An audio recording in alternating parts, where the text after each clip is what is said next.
Welcome to Fireside Giants. My name is Alex with my co-host here, Anthony, the Great Rivardo. Today, we're talking about a receiver that could fit the New York Giants scheme, especially if Jason Garrett is retained as the offensive coordinator. There's a bunch of free agent wide receivers that the Giants could look at. We want to talk about one specifically that we think will actually make a difference. They could fit the mold, and it really will help Daniel Jones excel in year 3. So there's a lot to talk about, especially with this specific guy, and really just listing some of the wide receivers on the board. We did a wide receiver review a couple episodes back, so go check that out. We did a J.J. Watt scenario, which was pretty cool, what we think if the Giants went after him. And then we also did a really heated Deshaun Watson debate a couple episodes ago, too, that's really popping off, so go make sure to go check out that one as well. I'll be putting the suggested videos throughout the video so that you can click on it. And really, it's doing really well, and it's really fun because Anthony and I go back and forth. Pretty heated argument. But, as always, my friends, thank you so much for the support. And Anthony, how are you doing today, my friend? I'm doing good. I hope that everybody listening or watching on YouTube is staying safe, staying warm, staying healthy, everything in between as the weather changes and as, we still live through this pandemic, right? So, hope everybody's doing good. Appreciate all of the support on those recent videos. I've gotten a lot of personal messages, even on Twitter and the Discord. If you're not in the Discord, go join the Discord. Link will be down below. But yeah, a lot of personal messages of people saying how much they enjoy the recent content. So we're really happy that you guys are enjoying it. We're going to continue to grind it out, keep making great content for all of you. So stay tuned to that. I'm doing great. I'm excited to talk about this wide receiver. This is a wide receiver that I have mentioned specifically multiple times on this podcast. Kenny Golladay, Detroit Lions wide receiver. Hold on, Alex, I forgot. You wanted to run our little contest. Here, let's run our little contest. Okay, everybody listening or watching, if you're on the YouTube comment section, first person to guess the character and the movie that this quote comes from, you get a pair of stickers. Is that right, Alex? A pair of stickers? Yep, Fireside Giant stickers. I'll send them to you myself. Yep. Okay, so here's the quote. I'm going to go get the papers. Who said it? What movie? Let us know. You get some stickers. All right. Say it again, just in case they missed it. I'm going to go get the papers. All right. All right. Kenny Golladay from the Detroit Lions. I even got this little blue shirt on. Kind of looks like Detroit Lions. That was totally unplanned, but how perfect is that, right? Kenny Golladay is a guy who is a perfect scheme fit for the Giants offense, particularly Jason Garrett's Giants offense, for reasons that I might not be a big fan of. I'm a huge Kenny Galladay fan. I'm not a huge Jason Garrett fan. But the reason that Kenny Galladay is such a scheme fit for Jason Garrett are reasons that will contradict everything that I say on this podcast, right? Because I always say separation is king. I'm not a big fan of the big body contested catch wide receivers. I want a guy who can run good routes and get open with his feet and separate, right? That's what I value in a wide receiver. But Jason Garrett, his scheme really relies on those big body guys who can go up there and make those 50-50 catches. Kenny Galladay is the perfect scheme fit because he is one of those guys who's amazing at contested catches. I'll pull up the stats in a second with the Kenny Galladay contested catches. Pretty much every catch that he makes is contested. Now, there's good parts of that and there's bad parts of that, right? One thing that we can say is Kenny Galladay is a good route runner. He does separate. He does get open. But another thing we can say is most of his production comes from those contested catches, which means he's not the best route runner. He's not constantly winning against man coverage and getting open with his route running. A lot of the times he's forced to just jump up there and moss somebody. And while he does that very often, there's also a lot of the time, where you see wide receivers, you have to rely on them in a big moment and you throw up a 50-50 ball and it just doesn't go your way because it's a 50-50 ball. That's why I prefer a guy who can separate. But what I'll say, Kenny Galladay kind of does both. He does a lot of both. And Alex, I'll let you give your takes on Kenny Galladay, and then I'll pull up some stats. We'll break it down even further. Yeah, absolutely. I mean, we know that there's a bunch of really talented wide receivers on the market this year, ranging from Curtis Samuel to Allen Robinson, Juju, Corey Davis, and then Kenny Galladay. Kenny Galladay is a guy that I do actually really like. The problem with him is that he was injured a lot this past season. I think he only played in about 5 games. And during those 5 games, he did finish with a reasonable 338 yards and 2 scores, and he averaged 16.9 yards per reception. But the major year that we're actually want to kind of harp on is his 2019 season. And the 2019 season is the one that we actually really, really like because that was 11 touchdown performance. Hold on. What is that? It's my Someone cat. shoveling? Oh. Not Dave Gettleman, dude. He was meowing. He was banging on the door. He needed to shit. He's about to drop a freaking nuke in his litter box. Yeah, I'm just gonna restart my portion of the Kenny Galladay, and I'll just cut it.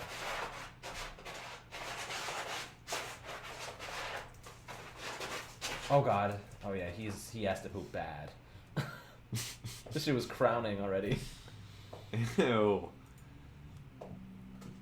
Oh my God, he was banging on the door. He was like, "Ah!" You fucking asshole! You really had to nuke me right now. Nuke. Nuclear weapon. He literally just nuked me because it smelled like shit. Yeah, have fun. Have fun sitting there and discussing that.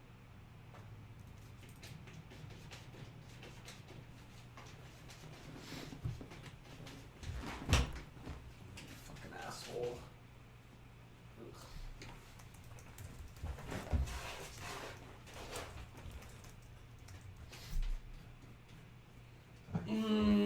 Okay, I gotta get rid of that. Hold on. Oh.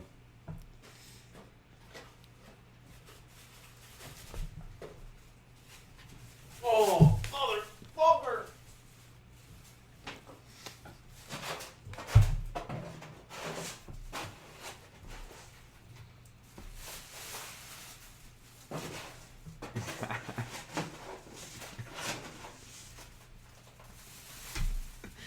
That's so fucked up. It's funny as fuck though. You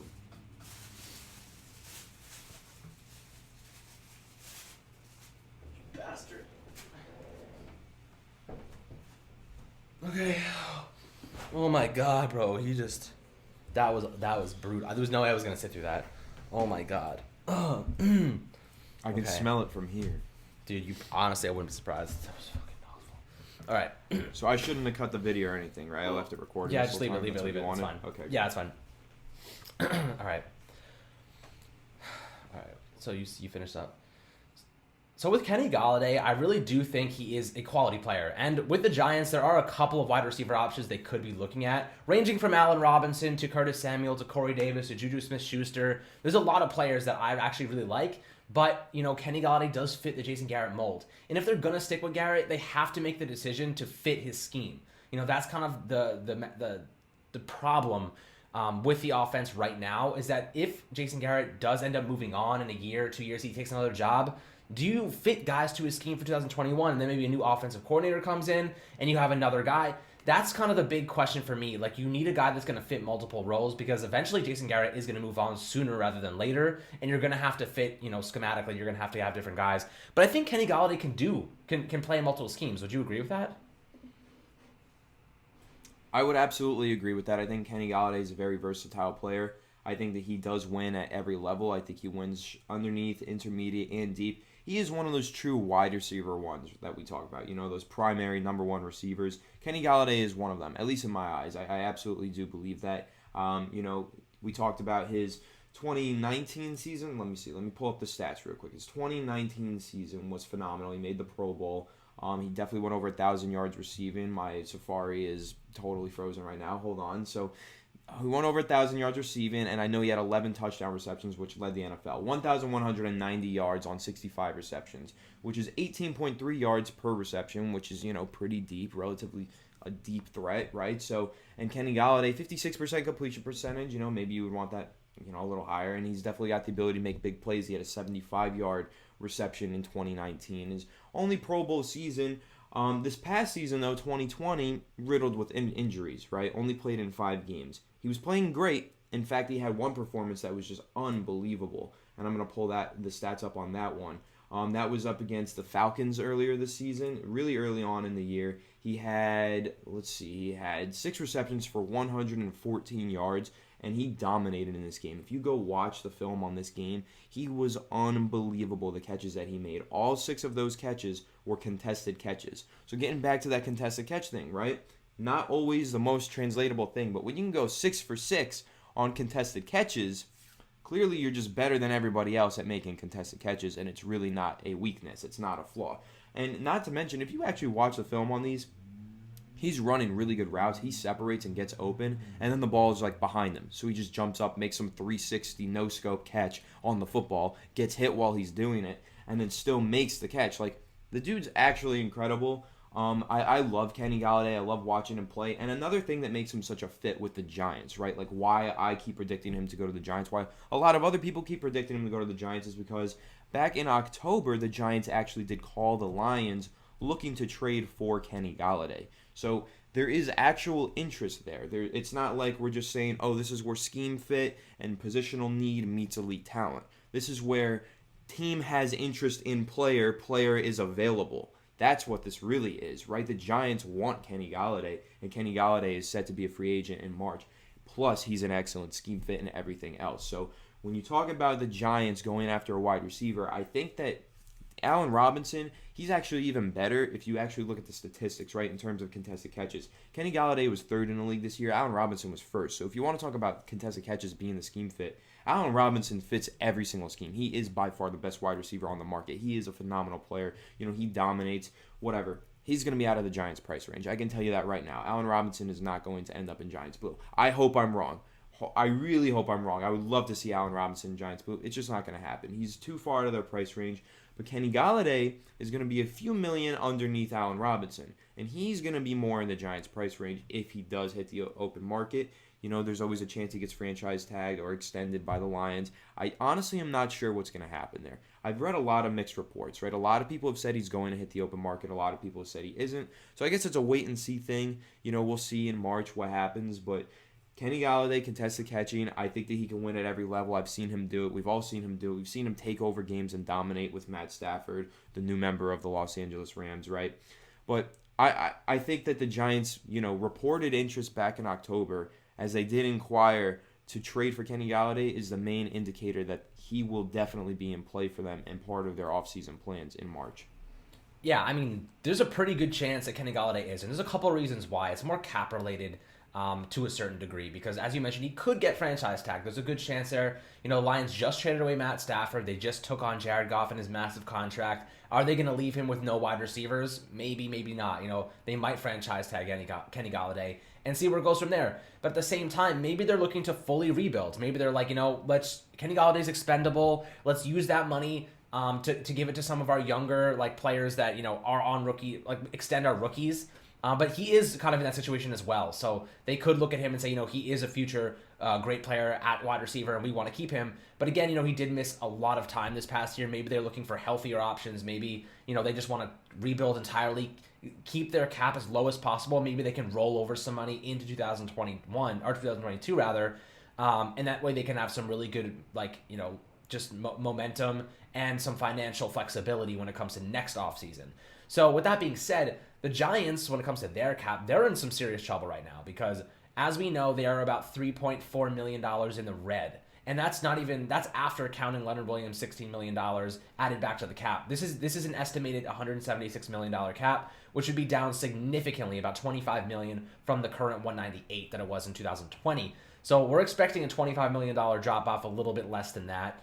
And the Giants are going to have to find ways to cut players. You know, they're going to have to find ways to open up money if they want to sign guys like Leonard Williams. If they want to go after guys like Kenny Golladay or Allen Robinson. And that involves cutting Nate Solder post June 1st. You know, that's $10.5 million. Cutting Golden Tate after, you know, post June 1st, that's $8.5 million. But, you know, this money doesn't become available until way later in the spring, almost the summer. So that is a problem. You know, those free agents are going to be plucked up pretty quickly. If not, you know, they're going to go before June 1st, and we just don't have the money to sign them just at that point until afterward. So I don't think Allen Robinson's probably a reality for the Giants. I think the Giants actually wanted to go get Kenny Golladay, and they wanted to trade for him so they could extend him before he hit free agency because they don't have the time, right? They just don't have the time before June 1st to make it happen with the money they have available. So, but we will see. This is another argument that I would present, is that players like Kenny Golladay who are coming off injury-riddled seasons, you know, he only played 5 games, maybe he's looking to cash in 2022, so he's going to take a 1-year deal. You know, maybe let's say he gets 1 year, $14 million. See, Anthony doesn't think that, but I think a lot of players this season are going to do that because teams are shedding cap. Teams cannot afford what they estimated they were going to be able to because of COVID. And I don't think he's going to get a multi-year deal right now because teams just simply can't afford the cap hit. He will. And for him specifically, the market is going to be set by Allen Robinson. I guarantee you, he will not sign unless he's franchise tag. He will not sign a new deal until Allen Robinson signs a new deal because he is going to set the top market. And then Kenny Galladay is going to be like, okay, whatever he's at, I'm going to base whatever if his representatives were smart, they would say, okay, that's what Allen Robinson got. This is what we're going to set it at. This is what we think we're valued because that's the top of the market. Now, if Allen Robinson ends up making a little bit less than we estimated because of COVID, because of the cap situations, which I don't think will happen, I think they'll just backload the contract. Kenny Galladay, could end up on a 1-year deal, and I really am not ruling out that idea because I'm looking at cornerbacks like Xavier Rhodes, some really talented players that are going to be cut because teams simply can't afford to pay them. And they're going to take 1-year deals and they're going to roll that over, hopefully have good seasons, and then look for a multi-year contract. Because if Kenny Galladay signs, let's say, a 1-year deal with the Giants worth $15 million, he has an absolute monster season. He's their number one receiver. He knows he's going to get a lot of targets. He stays healthy. He has a killer season, and he rolls that over into a multi-year deal. He's going to make so much more money than if he signed a multi-year deal right now. That is just a blatant fact. He's going to make more money. It really comes down to if Kenny Galladay wants to bet on himself. Just betting on himself and his health. That's the major point. If Kenny Galladay signs a 1-year deal with the Giants, plays in Jason Garrett's scheme, there's 2 things that could happen. There's 3 things that could happen. First one, we'll get that out of the way. He dominates wide receiver 1, is awesome, gets a long-term extension, right? Yeah, that's a pipe dream to me because he's going to be playing in Jason Garrett's scheme. What if he just doesn't look like the same player? And it's a product of the scheme. We would all know that because we've seen him play in one scheme and dominate. And if he enters a new scheme and he's just not the same player and he doesn't look like a wide receiver 1, it would be a product of the scheme. But hitting free agency, people would have a lot of questions and his price would go down. Another thing could happen. He could re-injure his hip, or he could tear his ACL, or he could break his ankle, or he could puncture a rib, or puncture a lung by a broken rib. Something wild could happen. Again, that'll drop his price.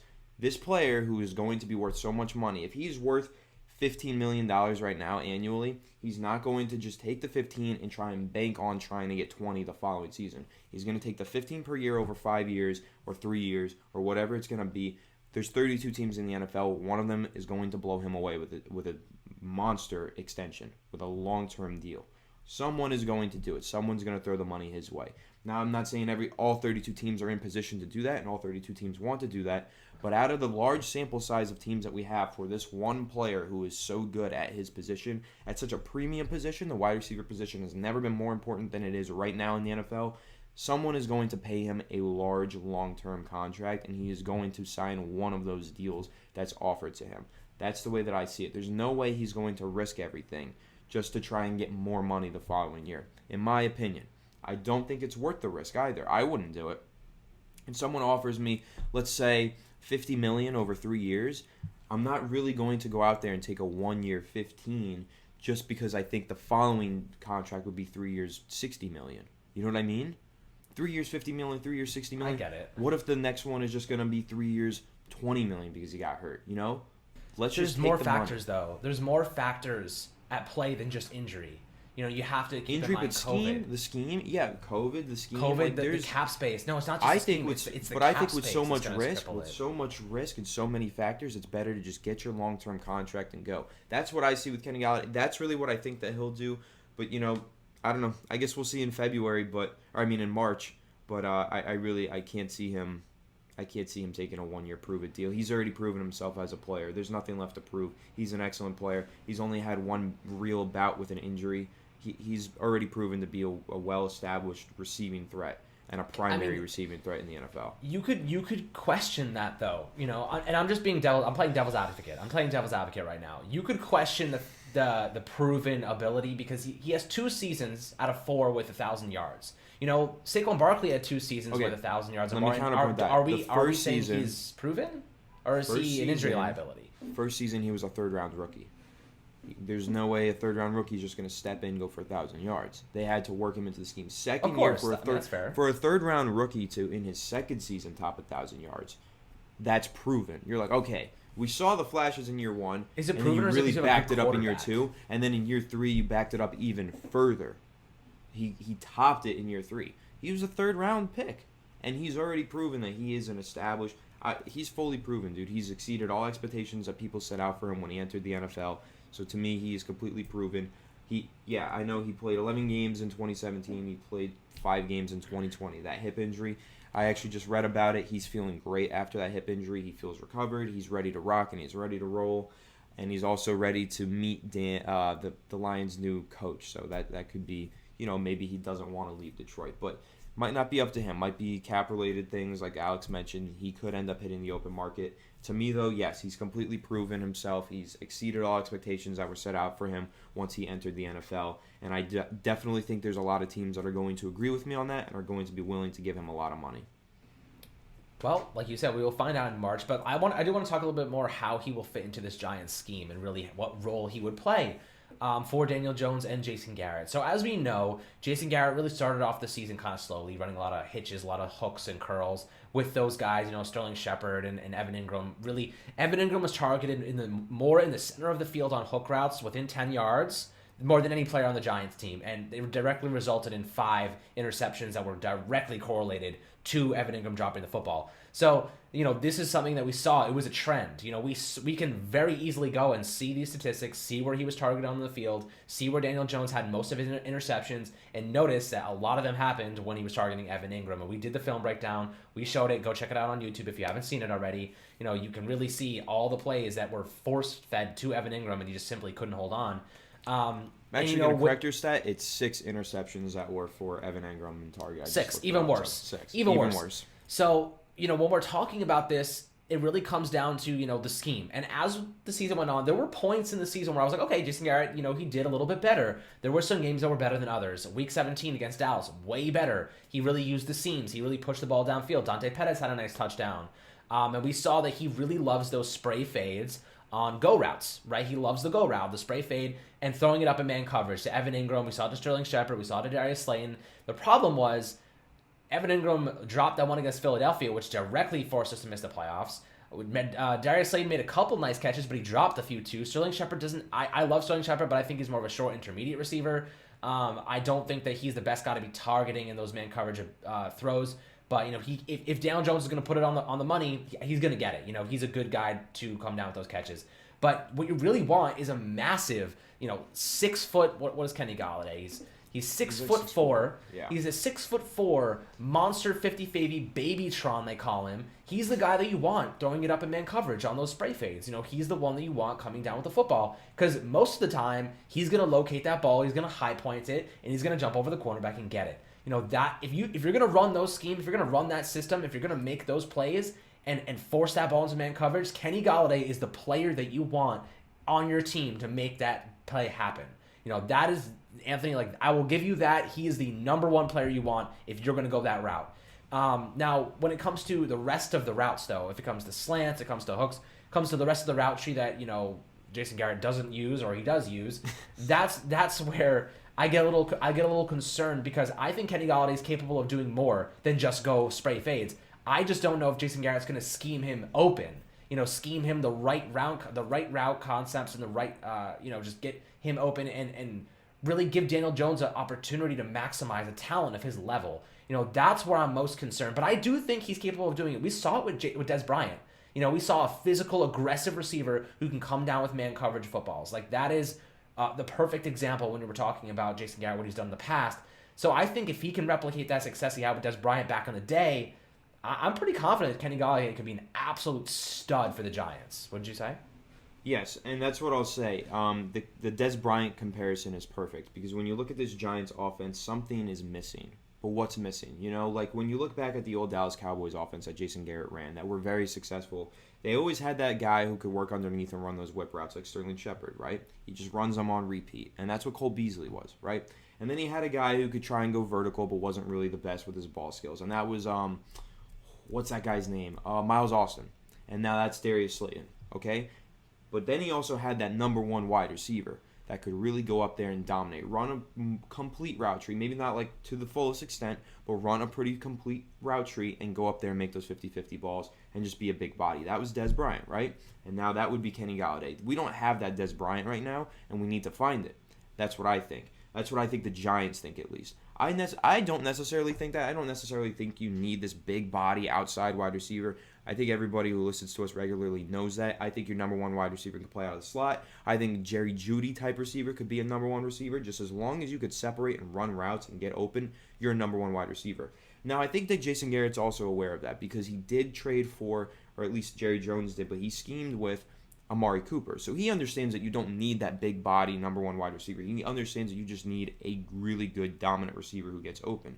So he gets that, but I think that really when you look back at like the old Jason Garrett offense, which is I think we've seen a lot of the old Jason Garrett offense, not the Kellen Moore offense, but more of the old Jason Garrett old school offense with the Giants so far. I think he really wants that big body number one guy. I think they wanted Darius Slayton to be that guy, which is why they kept pushing him on those vertical routes and trying to have him open up to a full route tree, but he couldn't do it. He's a 5th round pick. Sometimes we set the bar a little too high for Darius Slayton. I think he'll be a great number 2 wide receiver. Like I said, like that Miles Austin or like a Terrence Williams, someone like that. But he's not going to run that Dez Bryant role. Kenny Galladay could run that Dez Bryant role. When you actually go on Next Gen Stats and you look at Kenny Galladay's route trees for the Detroit Lions, a lot of them are deep corners, deep crossers, deep in routes. A lot of his route tree goes deep. But there are a lot of games that you look at where he's running some drag routes and he's running some quick outs and he's running some quick flat routes. He does work underneath, a lot of drag routes actually. He does those things. But what he does primarily is he takes the top off of defenses. He goes vertical. He makes 50-50 balls. The thing with Stafford, right? Like, Golladay gets open. He separates. He gets himself open, has plays where he is wide open making a reception. But with Stafford and with the Detroit Lions and their scheme, a lot of it was kind of freeform sometimes, right? So a lot of times it would be, okay, nobody's open. I'm Matthew Stafford. I have a cannon of an arm. I have elite arm talent. I'm going to fire this thing in there where only Kenny Galladay can get it, and because he's so talented, he will get it. Will Daniel Jones be able to do that? That's really a big question. Will Daniel Jones and Kenny Galladay mesh well? Will Daniel Jones be able to throw those 50-50 balls? I've seen him do it before. I think so. You know that I know that Daniel Jones is great at throwing deep balls. I love him throwing 50-50 balls, but this will be going to a further, like a way further extent to the 50-50 ball thing, right? If you're going to put Kenny Galladay in this offense, he's going to have to make those throws more often. He will dominate.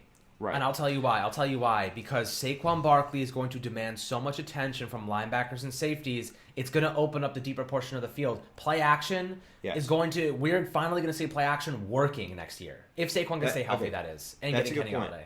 That's a good point. And then I just want to touch on the Daniel Jones thing one more time, right? When we look at his deep ball accuracy, he was one of the most accurate deep passers in the NFL in 2020, right? He had the best statistics, the best PFF grades when going 20-plus yards downfield. But the problem is he did not throw many passes 20-plus yards downfield, so it's a small sample size.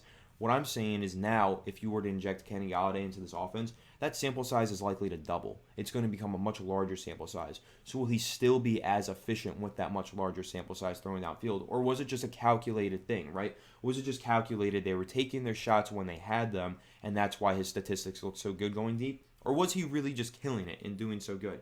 You can make the argument either way. I think that he is a really accurate deep ball thrower, but I do think that small sample size helps those statistics look a little better. So if we do get Kenny Galladay or Allen Robinson, even get one of those receivers that we're going to be having to push the ball downfield to, the sample size is going to get larger. Daniel Jones needs to still be as good throwing the ball downfield or even better with the larger sample size. I don't want to see his efficiency decrease. Yeah, I mean, that's totally fair. It really comes down to the attention Saquon draws. If they keep Evan Ingram, Jason Garrett, how he's going to manage and scheme these guys open. But I think that so much of Garrett's offensive scheme was supposed to revolve around Saquon Barkley that when they lost him, it was catastrophic. I think that they were going to compound off of Saquon. And the first 4 games of the season really were the preseason for the Giants. They had totally new faces, totally new players, totally new offensive line. I didn't think we saw enough for me to feel confident that Jason Garrett can't get it done for the most part. I don't like what he did with the route concept. I don't like what he did with the passing game at all, not even one bit. But I think so much of it was predicated on Saquon succeeding behind this offensive line. The offensive line really performed well in the run blocking. if you have a running back like Saquon and your offense is running the ball over 110 yards per game, which they did with Wayne Gallman and Alfred Morris and Devonta Freeman for a little while, if you have Saquon Barkley, your offense is averaging 130, 140 yards per game. It's a big difference. He's a home run hitter. We score more points because of that, but it also opens up the receiving game. And if you have a guy like Kenny Galladay, if you draft someone like Jalen Waddle, and you have Sterling Shepard and Darius Slayton, Evan Ingram, this is a totally different offense that we're talking about. Just head and shoulders different. So I really, really, really would love to see Kenny Galladay on the Giants, even though the injuries, have hurt him in the past. If he's really feeling healthy, if he's 100%, I feel pretty confident that he would do really well with us. And I'm excited for the possibility of that. There's a lot of free agents, but I think the Giants are going to be involved in the market. We're going to see how they open up some money. We're going to see what the contracts look like if they push it back to the second year. If they extend a guy like Blake Martinez, lower his cap hit over the next couple seasons. We'll see how they manage to do these things. But as always, guys, thank you so much for listening to this episode, talking about Kenny Galladay with us and some of these wide receivers. If you have any suggestions in the comments, make sure to drop your suggestions in terms of what receiver you think would fit the best for the Giants. And if you won the contest, make sure to hit me up on Twitter. I will comment to you on YouTube, and make sure to hit me up on Twitter, personal message me or whatnot, or we'll talk on YouTube somehow if you don't have a Twitter or another social media account. So I get you those stickers as promised, as always, guys. So thank you so much, and we'll catch you guys on the next one.